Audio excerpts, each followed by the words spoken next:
Olá!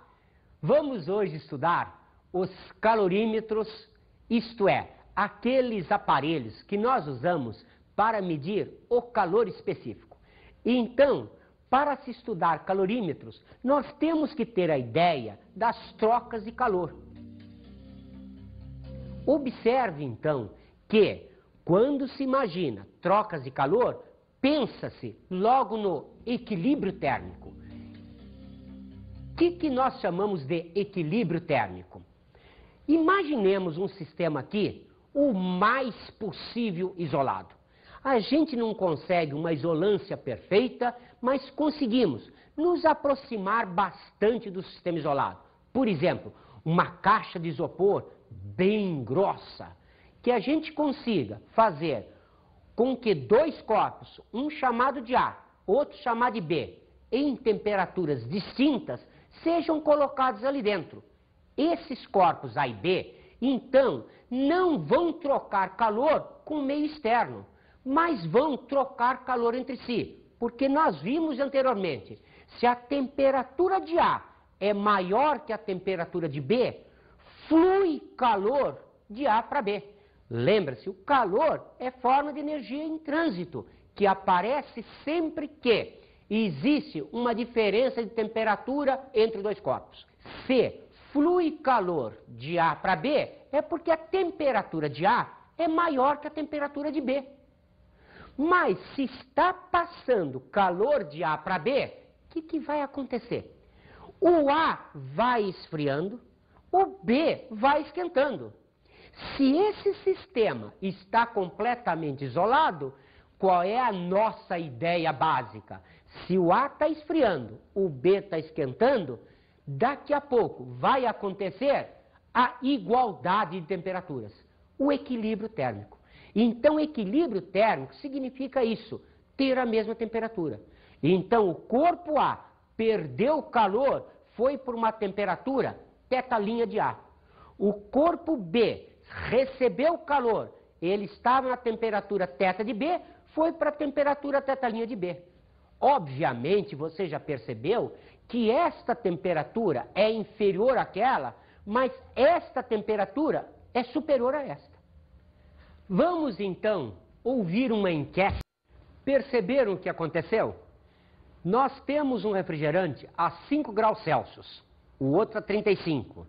Já discutimos com vocês anteriormente que a soma de temperaturas, entre aspas, não é uma soma normal. Por quê? Temperatura na medida. Observe que o que aparece é uma média entre a menor e a maior temperatura. Então, observe que essa média é uma média ponderada. A ponderação diz respeito às massas. Vamos então, agora, trabalhar com as trocas de calor.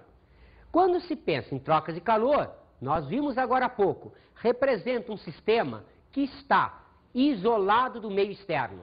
O que quer dizer isso? Que eu posso admitir, então, que a energia que existe ali, ela é conservada. Vale, então, o princípio da conservação da energia. A energia cedida pelo corpo A será obrigatoriamente igual à energia recebida pelo corpo B. Lembram-se, nós tínhamos o corpo A transferindo energia sob forma calorífica para B. Então, vamos fazer sempre a situação do seguinte tipo. Observe, o calor cedido por um sistema tem que ser igual ao calor recebido por outro sistema. Perceberam? Isso vai garantir que a energia total do sistema seja conservada. Quem será a energia cedida ou calor cedido por um sistema? Se houver variação de temperatura, será então um calor sensível. Então observe, podemos dizer que o calor cedido será o calor do corpo A. Por quê? Porque ele está sofrendo abaixamento de temperatura, ele está com a temperatura inicialmente maior. O calor recebido será o do corpo B. Por quê? Como ele está com uma temperatura mais baixa, ele vai receber fluxo de calor. Como dissemos, admitindo-se que são os calores do tipo sensível, podemos então dizer que MACA, θ de A menos θ' de A, igual MBCB, θ' de B menos θ de B. Perceberam que interessante? Para nós, calor é uma forma de energia e, como tal, admite-se que esteja vinculada à energia cinética. Ora, se ela está vinculada à energia cinética, só pode ser positiva. Então, a massa é uma grandeza positiva. O calor específico é uma grandeza positiva. Então, o que eu tenho que fazer? Tenho que fazer com que Δθ seja obrigatoriamente positivo. Então, aqui, para quem está cedendo o calor, eu faço o θ inicial menos o θ final. Isto será obrigatoriamente positivo.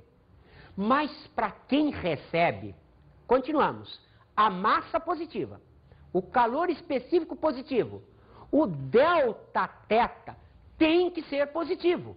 Então, como esta temperatura final é maior que a temperatura inicial, nós colocamos sob esta forma.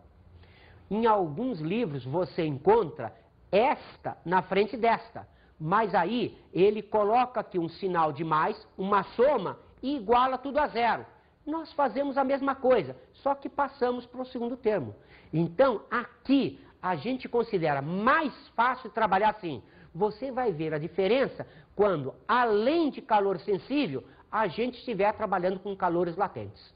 Então, aqui, MACA, esta diferença de temperatura, que é a inicial menos a final, é igual a massa do calor que recebeu o calor, calor específico desse corpo, vezes a variação de temperatura, tal que fica a final menos a inicial, que vai garantir um termo positivo. Vamos ver então o calorímetro de Berthelot. Isto é, vamos usar isso que vimos até agora, de conservação de energia, de equilíbrio térmico, num dispositivo prático de laboratório. Vamos usar esse calorímetro para determinar o calor específico de uma substância. Como nós fazemos isso? Nós temos aqui um vaso de paredes adiabáticas. O que é adiabático?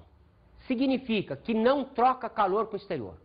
Então, observe, eu tenho aqui um invólucro externo, bom isolante, e aqui dentro eu tenho um outro vaso. Esse vaso contém um determinado líquido. Existe aqui um termômetro inserido nesse líquido, registrando a temperatura deste vaso, que é o calorímetro, e mais o líquido. Existe aqui um agitador, uma manivela que a gente usa para misturar bem as coisas. Como é que nós trabalhamos com ele? Pegamos um corpo cujo calor específico queremos determinar e esquentamos. Esquentado, colocamos aqui dentro e fechamos bem isso aí. Vamos então agora girar a manivela para que produza o equilíbrio térmico, mas não com muita violência. Em seguida, vamos observar o termômetro. O que vai acontecer? Obviamente, esse corpo aquecido vai produzir uma elevação de temperatura nesse termômetro. Então, podemos considerar calor cedido igual a calor recebido. Quem cede calor? Quem cede calor é o corpo. Quem recebe calor? Observe, quem recebe calor é o líquido mais o calorímetro. Lembre-se, o calorímetro é uma panela. Se eu tenho água dentro de uma panela e eu esquento a água, a panela também se aquece. Então, quem receberá calor? O líquido mais o calorímetro. Ora, o sistema todo funcionando dentro de calor sensível. O que quer dizer isso? Podemos então dizer que a massa do corpo, vezes calor específico do corpo, vezes a variação de temperatura que ele sofre, observe, é a temperatura inicial que eu tenho, menos a temperatura de equilíbrio. Essa, como o corpo foi colocado num forno, alguma coisa assim, eu sei qual é. Esta, eu também sei qual é, porque o termômetro do calorímetro vai registrar. Isso é igual.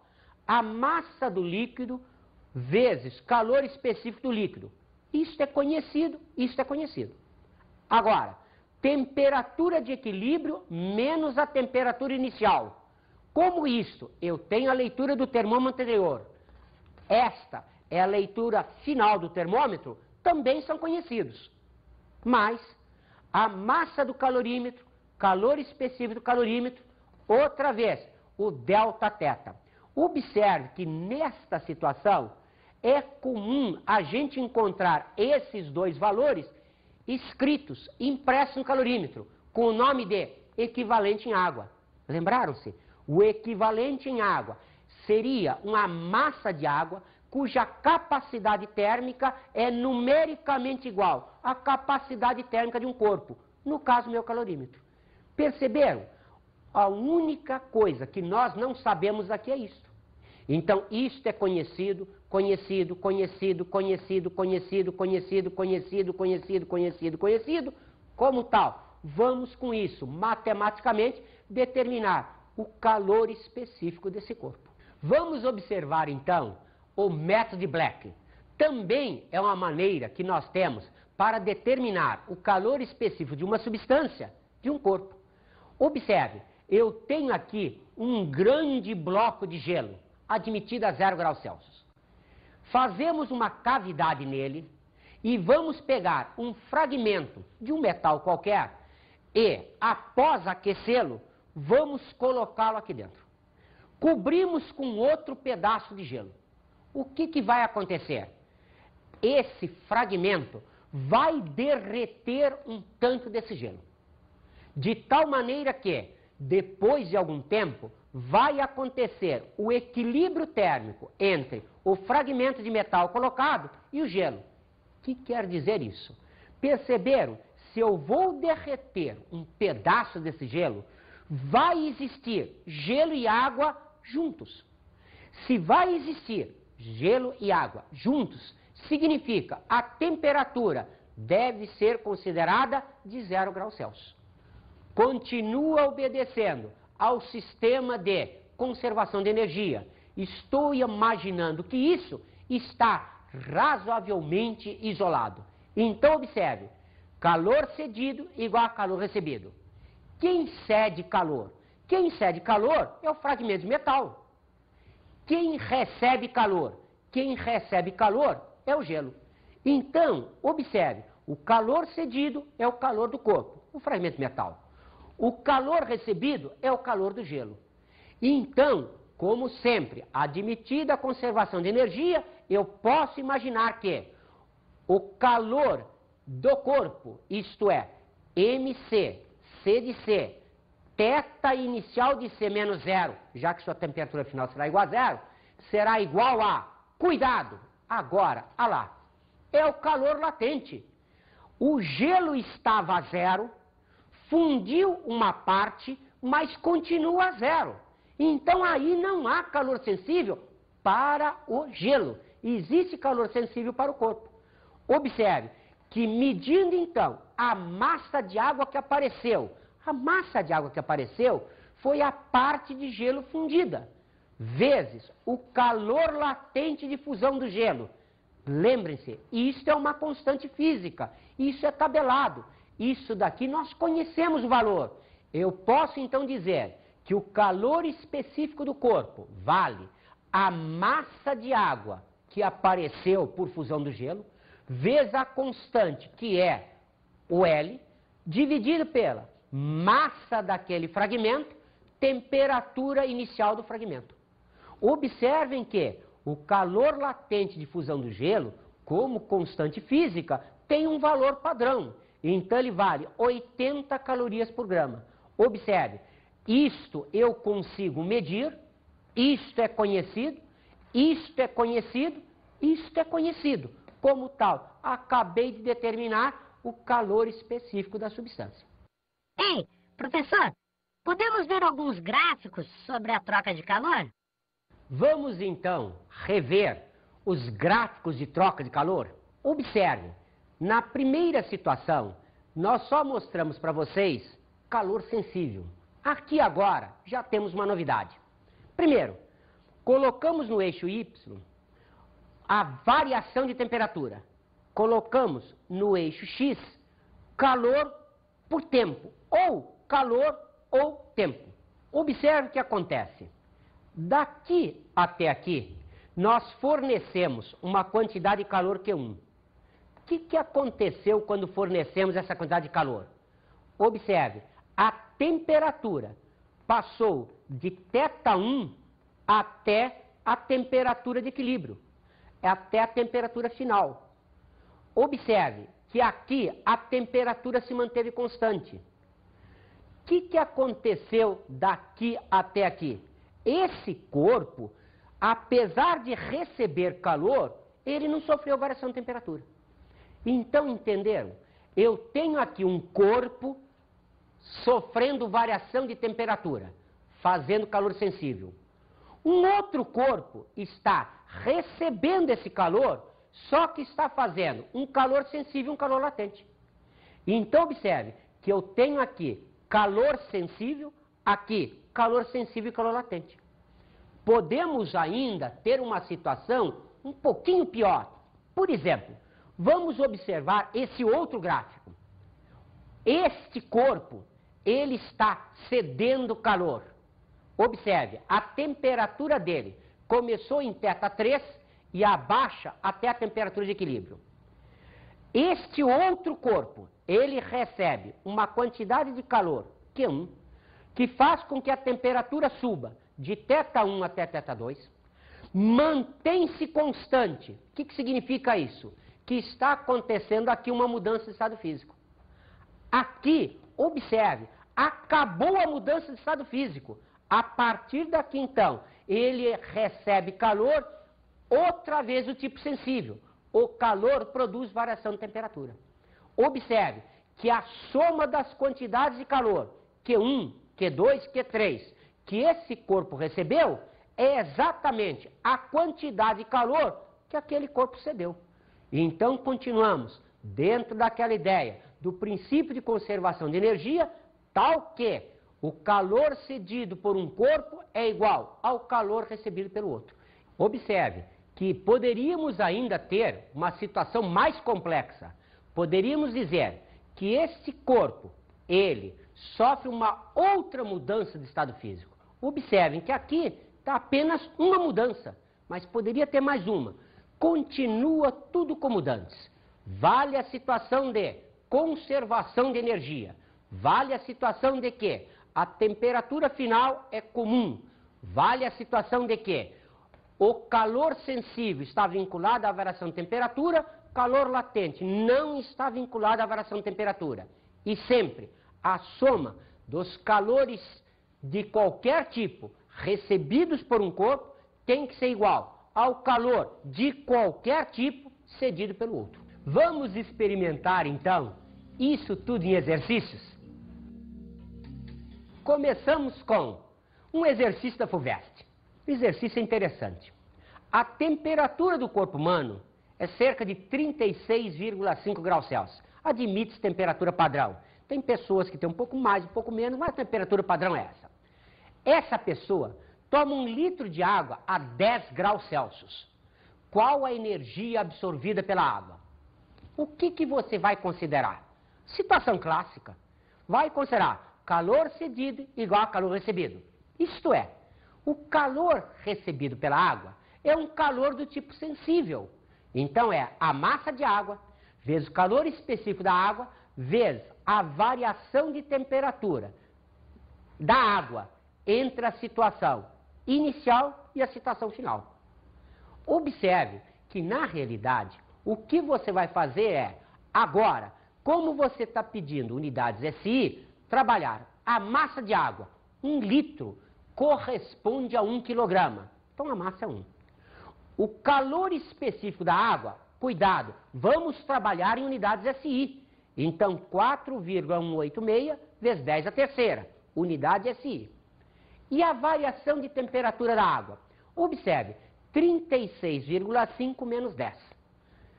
Então, fazendo isso daqui, vamos concluir que o calor sensível, isto é, o calor recebido pela água, feito o produto, dá isso daqui, ou 1,1 vezes 10 a quinta joules.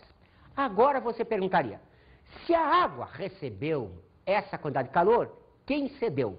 Bom, quem cedeu foi o corpo. Então, por que eu não usei isso aí? Por que eu não fiz calor cedido igual a calor recebido? Observe, vale a biologia.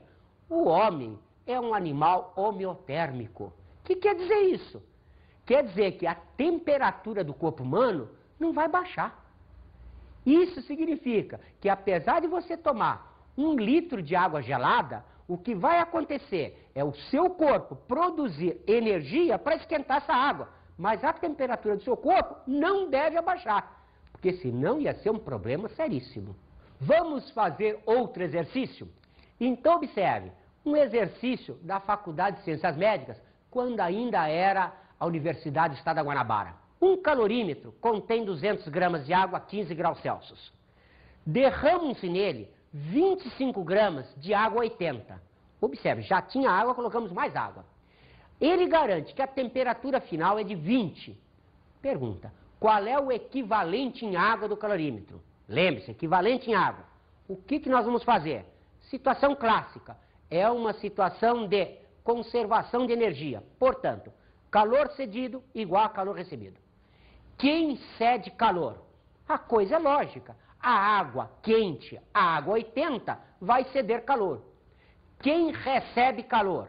Lembre-se, calorímetro é uma panela. Então, quem recebe calor é a água a 15 mais o calorímetro, mais a panela.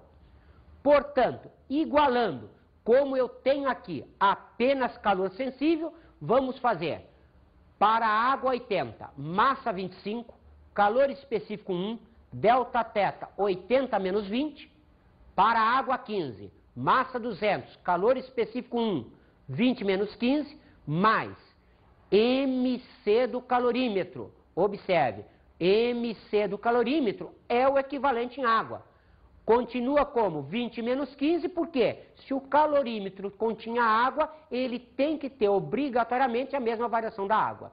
Observe que fazendo a solução matemática, obtém-se 1.500 igual a 1.000 mais 5mc, ou 500 igual a 5mc, ou mc igual a 100. mc é o equivalente em água. Cuidado, como equivalente em água, a unidade que se usa é grama. Isto é uma massa de água cuja capacidade térmica, cujo produto MC, seja numericamente igual a 100. Vamos fazer um outro exercício? Observe, em um mesmo recipiente, colocamos 100 gramas de água a 20, 60 gramas de água a 50, 150 gramas de água a 10, 200 gramas de água a 30. Desprezando-se a capacidade calorífica do recipiente, quer dizer que agora esquece a panela, pede-se a temperatura final da mistura. Você diz, eu já sei fazer isso demais. A coisa é muito simples, é só fazer calor cedido igual a calor recebido. Só tem um pequeno problema aqui. Quem cede e quem recebe? Eu tenho 4 águas. Eu não sei, a priori, quem cede ou quem recebe. Se nós fizermos isso que mostramos até agora, nós nem precisamos saber. Vamos mostrar? Observe, eu vou considerar como calor cedido o da água 50. Eu vou considerar como calor recebido água 20, água 10 e água 30. Observe, a coisa é lógica. Esta está mais quente, deve ceder calor. Estas que estão mais frias devem receber calor. Então a ideia é lógica, basta fazer isso. Então vamos a isso. Como é só calor sensível, MC delta θ. Como esta água está cedendo, é a temperatura inicial menos a final.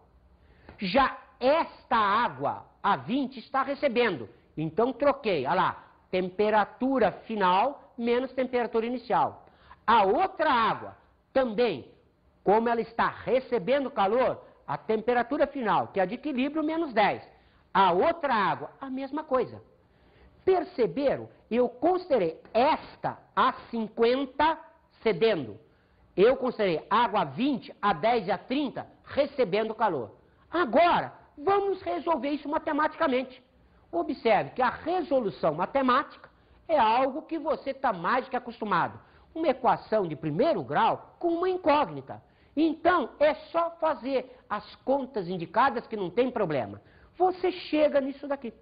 Observe, 1.250 igual a 51 vezes o teto de equilíbrio.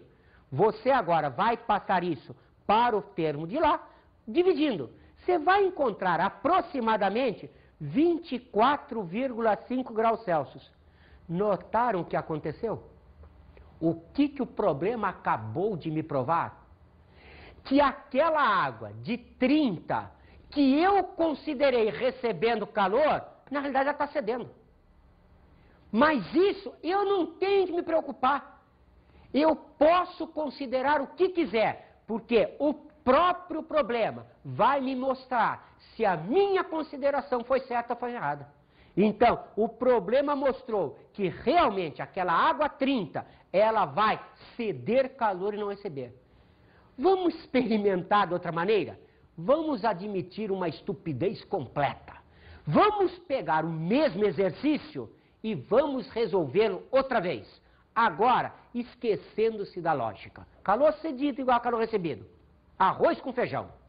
Vamos fazer calor cedido da água 10 e da água 20. Perceberam que é maluquice? Mas, vamos fazer. Admitimos que qualquer coisa que eu faça aqui tem que dar certo. Desde que eu obedeça exatamente aquele delta teta. Então vamos fazer a coisa bem maluca. Quem cede água 10, água 20. Quem recebe água 50, água 30. Deveria ser o contrário. Mas vamos fazer assim só para ver o que acontece. Então, como calor cedido igual a calor recebido, vale. Esta água, como eu estou imaginando que ela cede calor, estou fazendo temperatura inicial menos final. A outra água, a mesma coisa. Como está cedendo, temperatura inicial menos temperatura final. As outras duas águas, agora resolvi admitir que estão recebendo. Então observe que eu mudei o delta teta. Observe que é antilógico. Então, vamos mostrar que feito isso, resolvendo a equação matemática, fazendo as continhas da equação de primeiro grau, que você está mais do que acostumado a fazer, você vai chegar em a situação semelhante à anterior. 1.250, 51 tetas de equilíbrio. Observe que passando isso para lá, você vai encontrar 24,5 graus Celsius. O que nós demonstramos com isso? Desde que você adote aquele delta teta corretamente, você não erra o problema nunca. O cuidado que você tem que ter é apenas ali. Agora, várias vezes, você realmente não vai saber quem cede ou quem recebe. Você vai considerar alguém cedendo ou alguém recebendo. Mas, aplicado aquele delta teta corretamente, você não vai errar o exercício nunca.